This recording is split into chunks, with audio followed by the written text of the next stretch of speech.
You can hear it cracking. Try to get all the wedges down, and I try to drive one of these middle sections in.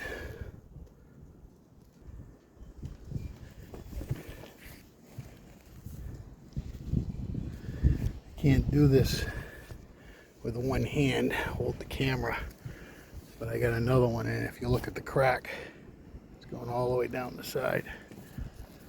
So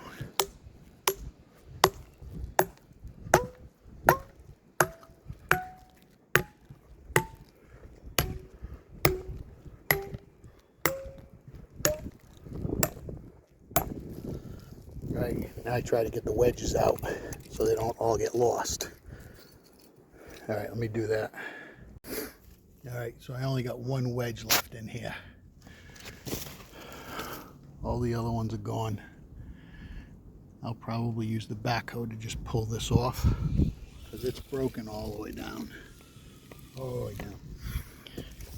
In the worst case, I lose one center of a wedge, but I usually can find one.